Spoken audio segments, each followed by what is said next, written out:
नमस्कार दोस्तों। स्वागत है आपका हमारे YouTube चैनल प्रबोध क्लासेज में। दोस्तों आज मैं आपके सामने शेयर करने जा रही हूँ कि किस प्रकार से आप शॉर्ट नोट्स बना के अपनी तैयारी कर सकते हो। जैसा कि आप लोगों ने कहा था कि मैम शॉर्ट नोट्स कैसे बनाएं, हमें नहीं पता किस प्रकार से बनाए जाते हैं। तो साथियों मैं आपके सामने आज मेरी खुद की जो रजिस्टर थी पुरानी, उसको मैं शेयर कर रही हूँ कि मैंने किस प्रकार से नोट्स बनाए थे और आपको भी उसी प्रकार से नोट्स बना के तैयारी करनी है। देखो सबसे पहले जैसे मैंने हर एक चीज़ को कैसे पढ़ा था। जैसे मुझे कुछ भी चीज़ इंपॉर्टेंट लगी तो मैंने लिख लिया था। अब आप देख सकते हो सबसे पहले यहाँ पर अगर मैं बात करती हूँ, ऐसा कोई ज़रूरी नहीं कि मैंने कि रजिस्टर के पेज में लिखा हो। मेरे को जैसा लगा वहाँ पे मैंने चिट बनाई और चिपका दी थी। ये देखो ये मेरे हर हर जगह यहाँ पे चिट लगी हुई है, आप देख सकते हैं। मुझे यहाँ से कुछ इंपॉर्टेंट लगा, मैंने यहाँ पे चिट लगाई है। पीछे वाले पेजों में भी साथियों ऐसा ही है, मुझे कुछ इंपॉर्टेंट लगा मैंने चिट लगा दी थी। और ऐसे ही मैंने हर एक प्रकार के शॉर्ट नोट्स बना के मैंने अच्छी तरीके से तैयारी की थी। ठीक है, अब आपको क्या करना है साथियों, देखो जैसे मैंने कि रीतिबद्ध कवि है, ये यहाँ पे आपके जो है साथियों, आपके रीतिबद्ध में आपके कौन कौन से आगे, पद्माकर आ गए, रीति सिद्ध आ गए आपके इधर और रीति मुक्त हो गई। लगभग मैंने सारे कवियों को ऐसे याद किया था, उनकी रचनाएं किस प्रकार से मेरे को याद करनी थी। और सबसे बेस्ट तो साथियों मैं आपको यहाँ बताती हूँ। देखो आपको भक्ति काल को मैंने किस प्रकार याद किया था। यहाँ आपकी ज्ञानाश्रय काव्यधारा, उसमें आपके साथियों प्रेमाश्रय काव्यधारा, इधर कृष्णाचारी और इसमें रामाश्रय, सारे के कवियों को मैंने यहाँ लिख लिया था क्रम से, और मैंने इस प्रकार से क्रम से याद भी किया था। ठीक है, और अगर मैं बात करती हूँ, ये मैंने बताया था आपको, देखो जैसे रामचरितमानस के 7 कांड क्रम के अनुसार, तो बाक सलू मैंने ट्रिक बनाई थी और इस प्रकार से मैंने याद कर लिया था। और आपके अगर मैं बात करती हूँ प्रमुख संप्रदाय कौन कौन से जो आपको महत्वपूर्ण लगे, वो संप्रदाय मैंने इस प्रकार से यहाँ पे लिखा था। और ये बिल्कुल मुझे पता है कि यहाँ से जरूर प्रश्न आता है, तो मैंने इसको शॉर्ट रूप में लिख के मैंने और यहाँ पे चिपका लिया था। ये देखो इसके ट्रिक भी थी, अविशु द्वैतता सराव मणि, जो कि मैं आपको नोट्स में पढ़ाती हूँ। ये ट्रिक मैंने साथियों बहुत शुरुआत से बना रखी थी, और कभी इसका अगर इस प्रकार से याद करते हो तो अपना प्रश्न गलत भी नहीं जाता। ठीक है, इसके बाद इनके बारे में मैंने एक एक चीज लिखी भी है। अगर मान लो हर बार जरूर नहीं कि इसमें जो है आपके प्रवर्तक का नाम ही पूछे, कभी कभी आपको इसकी विशेषता पूछ सकते हैं, तो किस प्रकार से आपको वन लाइन में इसका जवाब समझना है, तो वो भी मैंने इस प्रकार से यहाँ पे बना लिया था।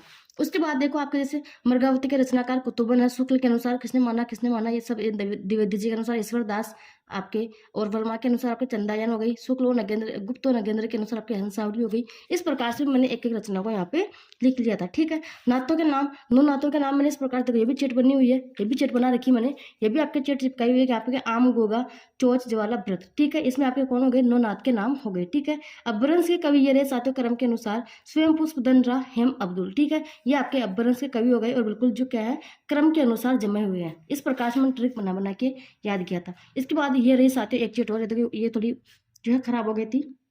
आपको पता है कि तार तार सप्तक वाला जो है साथियों, वहां से हर बार 100% एक प्रश्न आता है तार सप्तक में से। तो तार सप्तक को इस प्रकार से ट्रिक बना के याद कर लो, और उसका सन याद कर लो कि किस प्रकार से साथियों ये आपका 2 नंबर पक्का है। ये देखो ये आपका 2 नंबर पक्का है, फिक्स है यहाँ से 100% कि आपका यहाँ से साथियों एक क्वेश्चन जरूर आता है, और आपका यहाँ से एक क्वेश्चन गलत नहीं होगा। ठीक है, उसके बाद आपका ये सरप्पा, ये लुईपा, ये आपके जो है सारे ये रचनाकार ये रहे। तुलसी की 5 बड़ी रचनाएं और 7 छोटी रचना, क्रम से याद कर लो ये 5 बड़ी कौन सी थी, जो 7 छोटी थी वो कौन कौन सी थी। ठीक है, इसके बाद आपको पता है कि हर बार पृथ्वीराज राजस्व में साथियों प्रमाणिक, अप्रमाणिक और अर्ध प्रमाणिक 100% वेरी मोस्ट है, यहाँ से एक प्रश्न आता है। तो साथियों इस प्रकार से आप इसको भी याद कर लो। ठीक है, इसके बाद आपकी द्विवेदी युग का कालक्रम के अनुसार पूछा था, द्विवेदी युग तो साथियों कालक्रम के अनुसार द्विवेदी युग को भी आप याद कर लो। ऐसे भारतेंद्र युग को भी याद कर लो, कालक्रम के सबसे पहले जो है आपके कौन से कवि आते हैं, उसके बाद कौन से कवि आते हैं। इस प्रकार से साथियों मैंने एक एक कवि को याद किया था। अब देख सकते हो आप आगे भी, ये आपका जो है कौन सा, ये आपका भक्ति काल हो गया था। इस प्रकार साथियों मैंने व्याकरण को भी इसी प्रकार से याद किया था। देखो ये काल हो गया, इतने से मैंने काल समझा था, इतने में मैंने क्रिया समझी थी,